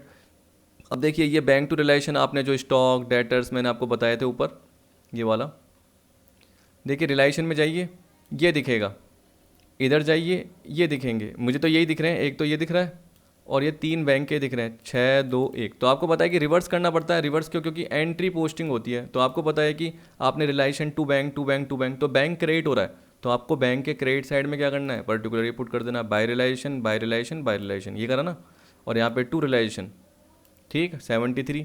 अब आपका जो ये पार्ट दिख रहा है वाई लोन, ये कहाँ से देखोगे आप, जो लोन का अकाउंट अलग से बनाया है तो ये लोग भूल जाते हैं, तो वाइज लोन टू बैंक दिख गया 3000। फिर इसके बाद आपका जो लास्ट में पार्ट है वो एक्स कैपिटल वाई कैपिटल, ये वाला ये वाला, ये जैसे पुट करा आपका बैलेंस मैच कर गया। ठीक, इसका मतलब आपका आंसर सही है, आपका कॉन्सेप्ट सही है। अब आपको रियलाइजेशन की एंट्रीज दे रखी है, ठीक है, यानी वो रियलाइजेशन एक्सपेंस की, रियलाइजेशन एक्सपेंस की एंट्री दे रखी है। तो ये मैंने आपको करने के लिए दिया था, जो कि जब तक मैं अभी तक वीडियो बना रहा हूँ तो किसी ने मुझे रिप्लाई नहीं दिया, यानी एक ही सिर्फ क्या है मेंबर ने रिप्लाई दिया और बाकी किसी ने नहीं दिया। फिर भी देख लेते हैं कवर करके, पास necessary general entries eight the time of dissolution. जब भी आपको बोल दे एडिशनल इन्फॉर्मेशन में या आपको क्वेश्चन में बता दे एक्सपेंस ऑफ रिलेशन 10,000 है, तो नॉर्मल एंट्री फर्म कर रही है, फर्म भी बॉन्ड कर रही है, फर्म भी पे कर रही है। तो देखिए जब भी पे करना होता है फर्म का तो हम क्या करते हैं, आप हमेशा सोचो बिजनेस के हिसाब से, क्या सोचो बिजनेस के हिसाब से, तो आपको पता चल जाएगा टू बैंक, और फर्म क्या कर रही है उसको बॉन्ड कर रही है, तो रिलेशन अकाउंट डेबिट। तो अगर फर्म बॉन्ड कर रही है रिलेशन और पार्टनर बॉन्ड कर रहा है तो पार्टनर्स कैपिटल ऐसा आ जाता है। तो आपको पता है कि ये फर्म बॉन्ड कर रही है, ठीक। जो पार्टनर बॉन्ड कर रहा है वो एक केस में थोड़ा सा अलग होता है जिसे हम फिक्स एक्सपेंसेस का केस बोलते हैं, वो पर्टिकुलर मैं आपको समझा दूंगा अभी, 4th और 5th आएगा जिससे आपको आइडिया आ जाएगा, क्योंकि उसमें शायद आपको कन्फ्यूजन होता। अब देखिए सेकंड में क्या बोल रखा है, expense of relation ₹15,000 were paid by A partner. अब खुद सोचिए कि एक्सपेंसेस जो रिलेशन के कितने थे 15,000 के थे और पार्टनर ने पे किए, तो बॉन्ड कौन कर रहा है, फर्म कर रही है, क्योंकि बोल रहा है यहाँ पे कुछ बोल नहीं रखा, या बोल रहा है कि पार्टनर ने पे किए, तो इसका मतलब पार्टनर बाद में फर्म से मांगेगा, तो बियर कौन कर रहा है, बॉन्ड कौन कर रहा है, फर्म, तो फर्म का खर्चा हो गया। फर्म का खर्चा मैंने क्या बताया डेबिट होता है, तो रिलेशन अकाउंट डेबिट टू क्या आ जाएगा, पार्टनर्स कैपिटल, क्योंकि ये मान के चलेंगे कि पार्टनर्स को वापस से देने हैं तो फर्म की लायबिलिटी बढ़ गई। तो आप देख सकते हो 15,000 आ जाएगा। तो देखो रिलेशन टू बैंक पहला मैंने बताया या कैश, और रिलेशन टू पार्टनर्स कैपिटल, ये तो हो गए। अब तीसरी एंट्री देखिए, तीसरी एंट्री में क्या बोल रहा है, देखिए जब मैंने आपको ये पीडीएफ दी तो उसमें क्या लिखा हुआ था, ये पेड मेट लिखा हुआ था, एंड नहीं लिखा था, तो मैंने इसमें एंड कर दिया ताकि आपको समझ में आ जाए। अभी realisation expense of 20,000 were to be paid and made by Tanu, Tanu द्वारा पे किए जाने थे, जो तनु एक पार्टनर है, but were paid by the firm. तो देखिए मैंने क्या बताया, आप फर्म के हिसाब से सोचोगे, अगर फर्म ने पे कर दिया टू बैंक, ठीक, और आपको पता है कि पे किसके थ्रू किए जाने थे, तनु के द्वारा पे किए जाने थे, लेकिन किसने पे किया, फर्म ने। तो इसका मतलब क्या है कि फर्म पे कर रही है लेकिन बियर कौन कर रहा है, पार्टनर। तो अगर पार्टनर बियर करेगा, मैंने आपको क्या बताया, जो बॉन्ड करेगा वो ऊपर आ जाएगा, तनुज कैपिटल अकाउंट, ठीक है। तो यहाँ पे बियर कौन कर रहा है, तनु कर रही है, हम फर्म के हिसाब से सोच रहे हैं तो फर्म ने पे करा और एंट्री क्या हो गई, Tanuj capital account debit to bank. तो एक बार ऊपर जो मैंने थ्योरीज बताई है, यानी पिछली वीडियो में आपको नरेशन बताई या एंट्रीज का पार्ट बताया, उससे ऊपर उसकी थ्योरी बताई, तो वो एक बार पढ़ना, उसके बाद उसकी एंट्रीज देखना, तो आपको कॉन्सेप्ट समझ में आ जाएगा। अब देखिए यहाँ पे बोल रहे हैं फोर्थ और फिफ्थ, ठीक है। Sushma a partner was paid remuneration of ₹5,000 and she was to bear all expense. आप सोचिए, देखिए अभी तक आप पढ़ रहे थे realisation expense realisation expense realisation expense, अब यहाँ पे क्या बोल दिया, सुषमा एक पार्टनर है जिसको 5,000 रुपये क्या कर दिए गए, दे दिए गए, और वो सारे के सारे एक्सपेंसेस बियर करेगी, ठीक है। अब इसमें याद रखना कि इसमें कोई एक्चुअल एक्सपेंसेस नहीं दे रखे हैं। अगर एक्चुअल एक्सपेंस कुछ भी दे तो उससे कोई फ़र्क नहीं पड़ता, क्योंकि यहाँ पे हमने क्या कर दिया, पार्टनर को बोल रहा है कि पहले से ही रेमुनरेशन दे दिया कितने का, 5,000 का। अब उसकी जगह रिलेशन एक्सपेंस 6,000 हो, 4,000 हो, 3,000 हो, फ़र्क नहीं पड़ता। तो जहाँ पे फिक्स एक्सपेंस का पार्ट आता है तो क्या होता है, फर्म क्या करती है, उतना ही जो पार्ट दिया है, जो रेमुनरेशन दिया है, वो खुद का एक्सपेंस मान लेती है, तो रिलेशन डेबिट कर दिया। और यहाँ पे आपको पता है कि उतने से सुषमा की कैपिटल को क्या कर देंगे, क्रेडिट कर देंगे।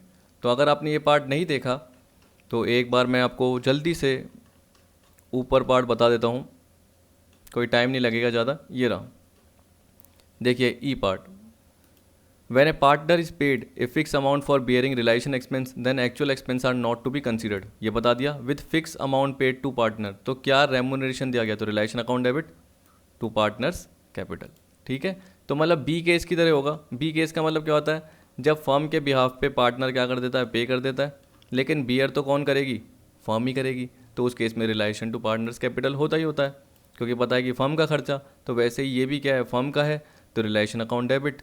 अब देखो बियर का पार्ट थोड़ा सा इसमें ऐसे दे रखा है, तो आपको लगता है कि यार आपने बताया सर जब पार्टनर बियर करेगा तो पार्टनर्स के कैपिटल को डेबिट करेंगे, तो उसका लेना देना नहीं है ज़्यादा पार्ट, क्योंकि जब भी फिक्स एक्सपेंस का पार्ट आता है तो फर्म ये खर्चा मानती है और इतने से क्या करती है, सुषमास कैपिटल या जो भी पार्टनर की कैपिटल है उसको क्रेडिट कर दिया जाता है।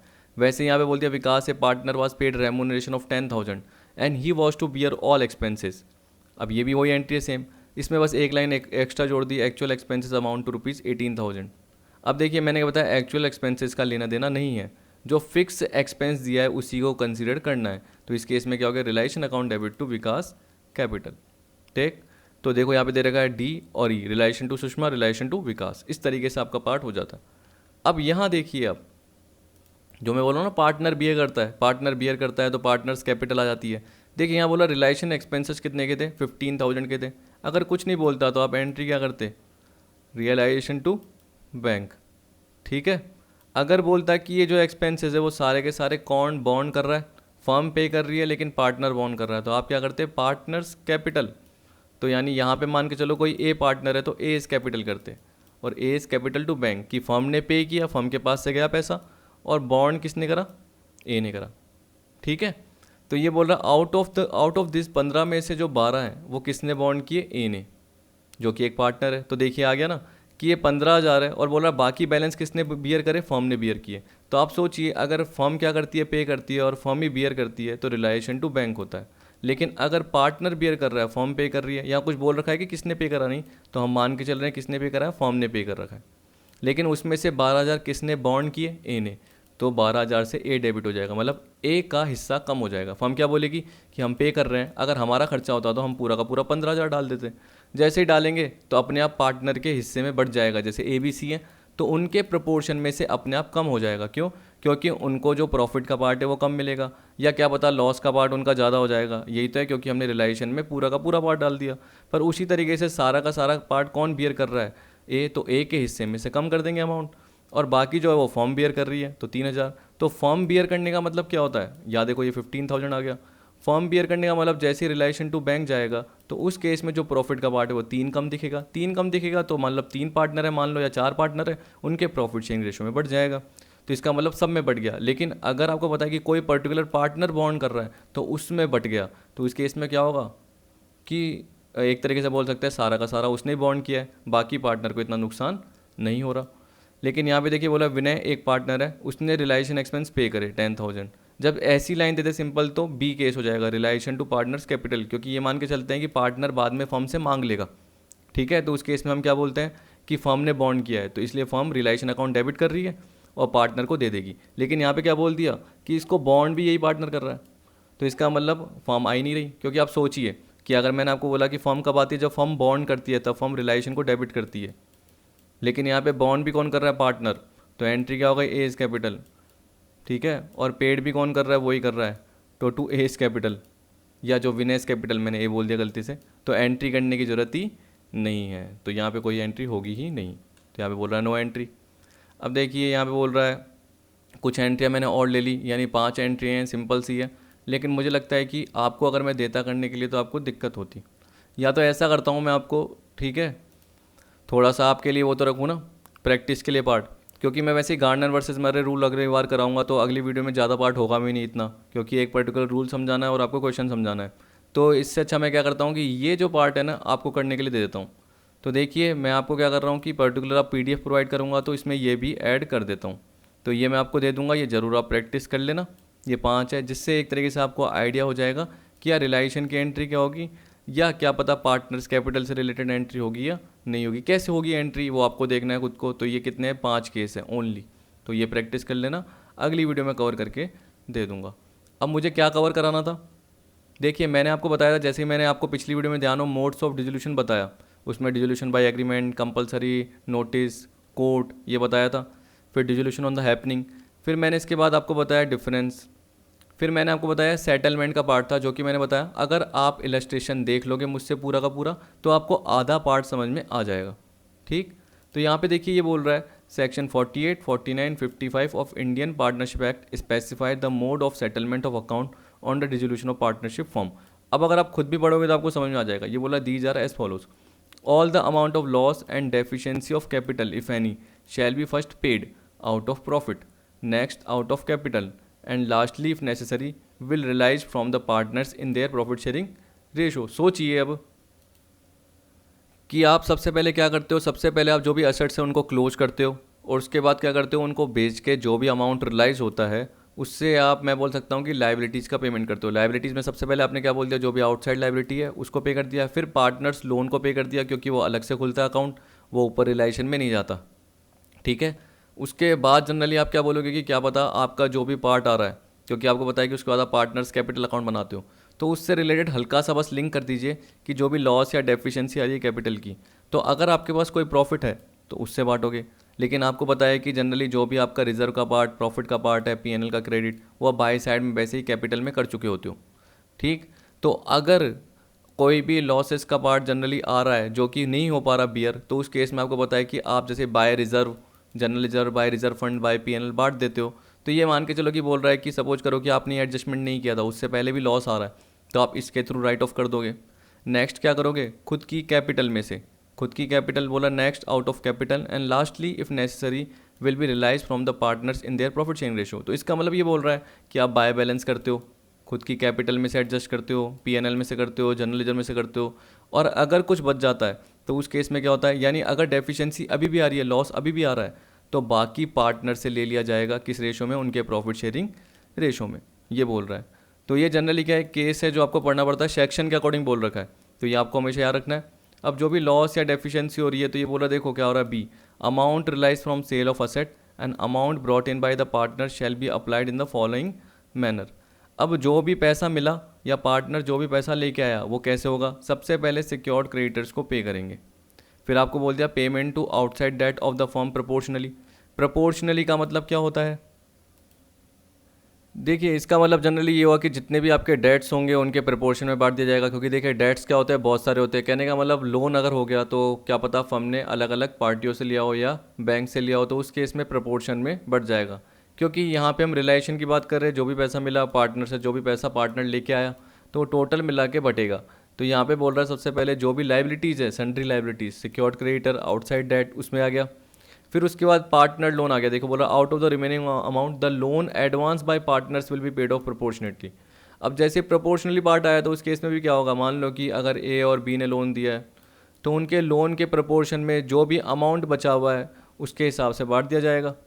ठीक, लेकिन उसके बाद भी आपको पता है कि प्रोपोर्शन मतलब क्या हो गया, देखिए अगर 1 लाख का आपके पास अमाउंट अभी बचा हुआ है और लोन 20 और 30 है तो आप पूरा ही बांट सकते हो आराम से। लेकिन आपको पता है कि अगर लोन क्या है, एक का मैं बोल सकता हूँ कि मान के चलो एक का 70,000 है और एक का 50,000 है B का, तो 7:5 के प्रोपोर्शन में क्या हो जाएगा, वो 1 लाख का पार्ट बढ़ जाएगा। क्योंकि कंपनी के या फर्म के पास जो पड़े हैं, कंपनी बोल रहा हूँ सॉरी, फर्म के पास जो भी है 1 लाख पड़े हैं, तो वो A और B में क्या करेगी, जो भी लोन का पेमेंट करेगी बांटेगी ना, क्योंकि लोन का अमाउंट ज़्यादा है और जो पेमेंट के लिए सेटलमेंट का अमाउंट है वो क्या है, कम है। अगर ज़्यादा अमाउंट है तो आप तो बांट दोगे, उसके बाद अगर बच जाता है तो बोला thereafter the balance of partners capital account will be paid off, तभी आप क्या करते हो, पार्टनर्स कैपिटल टू बैंक करते हो। अगर आपने एंट्री अभी देखी, मेरे से सारा पार्ट देखा, तो आपको ध्यान हो हमने पार्टनर्स लोन का पार्ट जो देखा था, जो भी पर्टिकुलर पर्सन दे रखा था जिससे रिलेटेड लोन का पार्ट दे रखा था, शायद वाई से रिलेटेड था ना, हाँ वाई लोन, तो आपको बताया 3,000 का लोन है, आपने क्या करी, वाइज लोन टू बैंक, ये जनरली एंट्री करी। तो जैसे ही वो आपने एंट्री करी तो आपको पता है कि वो बैंक में से कम हो गया। तो एक तरीके से हम बोलते हैं कि वो कौन दे रहा है, वो फर्म ही दे रही है, फर्म के अंदर कौन है, पार्टनर है। तभी इसने बोल दिया कि एक तरीके से इस तरीके से सेक्शन के अकॉर्डिंग पेमेंट होता है, ऐसा बोला जाता है। उसके बाद जो बैलेंस बच जाता है वो पार्टनर्स कैपिटल अकाउंट के थ्रू यानी पार्टनर्स को पे हो जाएगा। फिर भी बोल रहा है कि अगर कुछ अमाउंट रिमेन रह जाता है, कह रहा है ना बैलेंस ऑफ पार्टनर्स कैपिटल, उसके बाद भी अगर कैश या बैंक में कुछ अमाउंट रह जाता है, it will be divided among the partners in their profit sharing ratio, ये बोल दिया। On dissolution of the firm out of sale proceed of asset received first of all outside debt will be paid off, remaining amount will be utilise in paying partners loan. तभी देखो मैं simple सोचता हूँ, मैं तो बस ये सोचता हूँ कि जो भी पैसा मिलेगा एसेट बेचने पे, सबसे पहले आउटसाइड लाइबिलिटी बताया जो कि मैंने पर्टिकुलर फॉर्मेट के फॉर्म में बताया, फिर पार्टनर्स लोन को पेमेंट करने में यूटिलाइज होगा, और बाद में returning the Capitals of the partner. इसका मतलब क्या, पार्टनर्स की कैपिटल का जो भी ड्यू बचा है, क्रेडिट बचा है, वो पर्टिकुलर पे करने के काम में आ जाएगा। अगर कम पड़ गया तो उनसे मंगा लिया जाएगा। ये बोल रहा है private debt of partners are paid out of their private asset. अगर कोई प्राइवेट डेट है, इसका मतलब पार्टनर्स के कोई भी प्राइवेट लोन है जो कि बिजनेस से रिलेटेड नहीं है, तो उस केस में उन्हें अपनी प्राइवेट एसेट से ही देने पड़ेंगे, ना कि बिजनेस से। ये नहीं कि वो बोल रहे हैं कि हमने कोई क्या कर रखा है, अपने घर के लिए लोन ले रखा है, तो हम क्या कर रहे हैं, बिजनेस की जो भी हमारी पैसा रिलाइज हुआ एसेट उससे पे करेंगे, ऐसा नहीं है।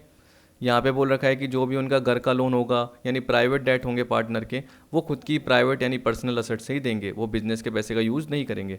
After making payment to private debt if some surplus remain the same shall be use for making payment to firm's debt. तो अगर कोई प्राइवेट डेट का पार्ट प्राइवेट एसेट से पे कर दिया, तो ये बोल रहा है after making payment to private debt if some surplus remain the same shall be use for making payment to firm debt. क्योंकि हम किसकी बात कर रहे हैं कि देखो अनलिमिटेड लाइबिलिटी होती है पार्टनर की, तो पार्टनर को अपनी प्राइवेट एसेट भी देनी पड़ सकती है। तो आपको पता है कि अगर पैसा कम पड़ गया तो प्राइवेट एसेट भी देगा, तो उससे उससे पहले वो क्या करेगा, सबसे पहले अपने प्राइवेट डेट्स को पे करेगा, उसके बाद बोलेगा कि मेरे पास अपनी पर्सनल एसेट में सरप्लस बच रहा है तभी मैं दे पाऊंगा। अगर मेरे पास ही कुछ नहीं होगा, मैं खुद ही इंसॉल्वेंट हो गया, मेरे पास खुद की पर्सनल एसेट भी नहीं बची, तो मैं कहाँ से दे पाऊंगा। तो उस केस में बोल रहा है अगर पर्सनल एसेट का सरप्लस बचेगा तब जाके वो पेमेंट कर पाएगा। तो ये सेक्शन 49 के अकॉर्डिंग दे रखा है। वैसे ही आपको बोल रहा है provisions of section 48 of Indian partnership act 1932 relating to settlement of account at the time of dissolution. जो हमने ऊपर देखा सेम वही है। ये बोल रहा है all losses including deficiency of capital shall be paid off first out of profit then out of capital. जो मैंने ऊपर बताया मेरे हिसाब से वही का वही पार्ट है, शायद 2 बार हो गया होगा, फिर भी देख लेता हूँ पढ़ के। In the end if necessary the partner will bring the amount in the respective profit sharing ratio. हाँ ऊपर का ही पार्ट है जो बताया था। फिर बोल रहा है all the asset of the firm including the cash brought in by partner will be used as under in paying all the debts of the firm including the loan given by spouse of partner. Partner मान के चलो, देखो कोई husband है तो उसकी पत्नी ने क्या करा, फर्म को लोन दिया है, जैसे हमने देखा था अभी एक्स वाइफ लोन। तो आपको पता है कि आपने सबसे पहले क्या करा, जो भी आउटसाइड लाइबिलिटीज़ है उसका पे किया, और वाइफ की लोन को किसने ले लिया था, एक्स ने ले लिया था। लेकिन अगर आप कैश में पे करना चाहो, बैंक से पे करना चाहो तो वो करोगे। फिर लास्ट में क्या बोल दिया, in returning capital of the partner proportionately. तो मेरे हिसाब से तो वही पार्ट दे रखा है। फिर भी देखिए इतना सा पॉइंट ही बचा हुआ है, कवर करने में क्या है, तो एक बार देख लेते हैं अगर कोई स्पेसिफिकली पार्ट अलग से आ गया। If there any balance remain it will be distributed by the partner in their profit sharing ratio. तो ये मैंने आपको कवर कराया, ऊपर के ऊपर सेम दे रखा है। In other word it can be summarise that the balance available will be use in following order. तो अगर आपको शॉर्ट में देखना है तो ये सारा का सारा पार्ट ये है। सबसे पहले क्या बोल रहा है कि एसेट बेचो, उसके बाद लाइबिलिटीज़ को डिस्पोज करो। फिर जितने भी आपके आउटसाइड क्रेडिटर डेटर बोल रहा हूँ, जितने भी डेट्स हैं वो सारे के सारे पे करो, जिसमें क्या होगा, वाइफ का जो लोन होगा वो भी इंक्लूड हो जाएगा। फिर बोल रहा है फॉर पेइंग पार्टनर्स लोन, फिर ये बोल रहा है पार्टनर का लोन का जो पार्ट है वो भी करो, क्योंकि देखिए वाइफ का जो लोन है वो तो एक तरीके से आउटसाइड के फॉर्म में ही माना जाता है, और जो पार्टनर लोन है वो अलग से अकाउंट खुलता है, तो वो बाद में पे करो। किसके बाद, आउटसाइड लाइबिलिटीज़ के बाद, जो मैंने बताया। फिर बोल रहा है for returning capital of partners, तो पार्टनर की जो भी कैपिटल है उनका अमाउंट पे करो। After all the above liabilities from A to D ये पे हो गई। Some amount remain in balance it will be distributed by partner in their profit sharing ratio. तो एक बार ये जरूर याद रख लेना, क्योंकि क्या पता ये एग्जाम में आ सकता है, वैसे तो नहीं आया, लेकिन क्या पता कवर हो जाए। तो मेरे हिसाब से आपका सारा पार्ट हो गया जो इससे रिलेटेड था। अब देखिए मैंने रियलाइजेशन और रिवोल्यूशन का पार्ट जो बोला था कि एक बार आप पढ़ के देख लेना, लेकिन मुझे नहीं लगता कि आपको इतना टिपिकल लगा होगा, सिंपल पार्ट है। तो ये आपके लिए मैं छोड़ रहा हूँ, क्योंकि मैंने जो जो पर्टिकुलर पार्ट बताया वो सारे के सारे इसमें दे रखे हैं, तो टिपिकल नहीं है। और हाँ, एक और मुझे गुडविल का हल्का सा पार्ट आपको बताना था, तो वो मैं आपको बता देता हूँ। ये देखिए यहाँ पे ये मैंने कवर कर लिया है। अब देखिए ये वाला पार्ट मैंने पीडीएफ में प्रोवाइड नहीं करा, तो मैं देखता हूँ जब आपको पूरी पीडीएफ प्रोवाइड कराऊंगा तो उस वक्त आपको दे दूंगा, ठीक है, क्योंकि थोड़ा सा एडिट करने में टाइम लगता है। तो ये बोला है goodwill appear in the balance sheet it is transfer to realisation account और अदर एसेट्स आर ट्रांसफर्ड, जो कि अभी आपने इलस्ट्रेशन में देखा कि अगर गुडविल बैलेंस शीट में है तो आप क्या करोगे, उसको रियलाइजेशन में जैसे नॉर्मल एसेट्स होती है गुडविल ट्रांसफर कर दोगे।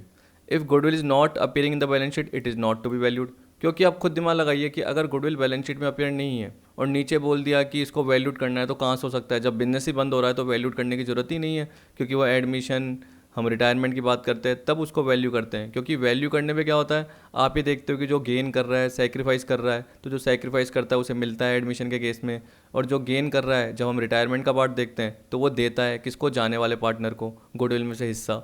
लेकिन यहाँ पे तो ऐसा कुछ केस ही नहीं है। फिर थर्ड बोल रखा है if some amount is realise from goodwill debit cash और bank account and credit relation account. ये हमने देखा था कि 10,000 की गुडविल में से जो कि बैलेंस शीट में अपीयर थी, जिसको आपने बंद किया, उसमें से 60% मिला, तो नॉर्मल एसेट की तरह ट्रीट करो। तो देखिए क्वेश्चन में तो कवर हो ही गया है, तो ये तो बाद में क्या है, जब मैं पीडीएफ में ऐड कर दूंगा। सिंपल पार्ट है, if goodwill is taken over by partners, ठीक। तो ये बोला अगर कोई पार्टनर ले लेता है तो बोला capital account of sad partner will be debited and realisation account will be created. मतलब जो रिलेशन अकाउंट बनता है, तो आपको पता है कि अगर आपने 2 गुडविल कर रखी है क्योंकि वो बैलेंस शीट में दे रखी है तो बंद कर दी, उससे अगर पैसा रिलाइज होता है तो अच्छी बात है, बाय कैश या बैंक कर दो। अगर पार्टनर ले लेता है, मान लो एक्स ने ले लिया, तो बाय एक्स कैपिटल कर दो। और लास्ट में क्या बोल दिया, अगर रिलाइजेशन से रिलेटेड कुछ भी नहीं बोल रखा तो जैसे नॉर्मल एसेट ट्रीट करते हो, जैसे मान के चलो फर्नीचर दे रखा है और क्वेश्चन में कुछ नहीं बोल रखा, फर्नीचर बोल रखा है 20,000 का और ये नहीं बोल रखा कि कितने मिले, तो आप बाय कैश करोगे क्या, नहीं, ठीक है। बाय एक्स कैपिटल करोगे कि नहीं, क्योंकि क्वेश्चन में कुछ भी नहीं बोल रखा, तो आपको पता है कि उनसे कुछ मिलेगा ही नहीं। तो वैसे ही गुडविल की वैल्यू भी क्या मानी जाएगी, जीरो मानी जाएगी, ठीक है। अब देखिए मैंने आपको जो पीडीएफ प्रोवाइड की थी उसमें ये वर्कमैन कंपनसेशन का पार्ट नहीं लिखा हुआ। क्यों नहीं लिखा हुआ, क्योंकि मैंने क्या बताया, ये हमारे बोर्ड के हिसाब से, राजस्थान के हिसाब से। तो यहाँ पे तो क्या बोल रहा है कि अगर कोई भी क्लेम हो तो सारा रिलाइजेशन में चले जाता है, जबकि मैंने आपको क्या बताया कि अगर आपका क्लेम रिजर्व से कम है तो उतना पार्ट आपका रिलाइजेशन में जाता है और बाकी पार्ट आपका कैपिटल अकाउंट में ट्रांसफ़र हो जाता है। इसलिए मैंने आपको जब पीडीएफ प्रोवाइड की तो इसको कवर ही नहीं करा और बाकी सारे पॉइंट आपको समझा दिए। तो बस थोड़ा सा क्या एक्सप्लेन करने आना चाहिए, और आप भी किसी को बता सको तो थोड़ा सा रीजन आपको पता रहना चाहिए। तो आई होप आपको ये सारा का सारा पार्ट समझ में आ गया होगा। मेरे हिसाब से तो इसमें सारा पार्ट कवर बचा क्या है, सिर्फ इंसॉल्वेंसी का, जिसमें हम करेंगे गार्डनर और मर्रे। और एक और चीज़ कि ये पर्टिकुलर पार्ट मैंने लिया नहीं है, मेरे को लग रहा था कि ये आएगा नहीं, क्योंकि देखिए क्या है, ये पीस मील डिस्ट्रीब्यूशन होता है। क्या होता है, पीस मील डिस्ट्रीब्यूशन। इसमें क्या होता है, जो भी सारी एसेट्स आपको रिलाइज होती है, ठीक है, डिसोल्यूशन की डेट पे, और जो अकाउंट सेटल होता है वो सेम डेट पे होता है, ये बोल रहा है, हम ये अज्यूम करते हैं। लेकिन बोल रहा है कि इसका जो प्रोसेस होता है एसेट रिलाइज करने का वो डिफिकल्ट होता है। क्यों, क्योंकि जो आपको कैश मिलता है ना, वो बहुत, यानी जो भी आपको एसेट बेचने पे कैश मिल गया वो तो मिल गया, लेकिन वो डिस्ट्रीब्यूट करने का प्रोसेस बहुत टिपिकल होता है। तो जैसे जैसे आपकी एसेट बिकती जाती है, क्योंकि देखो बोल रहा है process of realising the assets takes a long time, जैसे जैसे एसेट बिकती है आपको पैसा मिलता है, वो आपको पार्टनर के बीच में बांटना पड़ेगा, जिसे हम बोलते हैं पीस मील डिस्ट्रीब्यूशन। तो इसमें 2 मेथड होते हैं, एक तो है प्रोपोर्शनेट कैपिटल और एक है मैक्सिमम लॉस, ये मेथड है। तो ये जनरली मैंने कवर नहीं कराया क्योंकि ये मुझे नहीं लग रहा कि इससे रिलेटेड आने का चांस हो सकता है या आता है, लेकिन फिर भी ये एक्स्ट्रा पार्ट में रख रहा हूँ। अगर लगेगा तो मैं आपको क्या करूँगा, एक्स्ट्रा ये कवर करा दूंगा, क्योंकि हमारा जो पार्ट आता है वो इंसॉल्वेंसी का आता है, तो इसलिए मैंने ये पार्ट कवर नहीं करा। फिर भी आप मेथड याद रख लेना, पीस मील डिस्ट्रीब्यूशन की जब भी बात करेगा तो एक क्या आएगा, प्रोपोर्शनेट कैपिटल मेथड। इसमें जनरली क्या होता है, कैपिटल का जो भी पार्ट होता है उसको ऐसे करके करके बांट देते हैं धीरे धीरे करके कि वो प्रॉफिट शेयरिंग रेशो में आ जाता है। अब इसमें देखो मैं इसलिए नहीं बता रहा क्योंकि मैक्सिमम लॉस का पार्ट बहुत बड़ा है, तो इसलिए अपने काम भी नहीं आएगा, तो इसलिए मैंने ये दोनों मेथड जनरली आपको कराए नहीं। फिर भी आपको मैंने बता दिए हैं, अगर एक्स्ट्रा टाइम मिलेगा तो ये ज़रूर कवर करेंगे, क्योंकि अपने टॉपिक से या कहीं भी मैंने किसी भी कोर्स में देखा है तो मुझे ये दिखा नहीं, तो इसलिए मुझे ये इंपॉर्टेंट नहीं लगा। तो बाकी पार्ट अपन कवर करेंगे कौन सा, इंसॉल्वेंसी वाला, जो कि गार्डनर वर्सेस मर्रे वाला रूल होगा। और जो मैंने आपको क्वेश्चन दिया है वो ज़रूर आप सॉल्व करके दिखा देना। आई होप आपको वीडियो पसंद आई होगी। वीडियो देखने के लिए थैंक यू।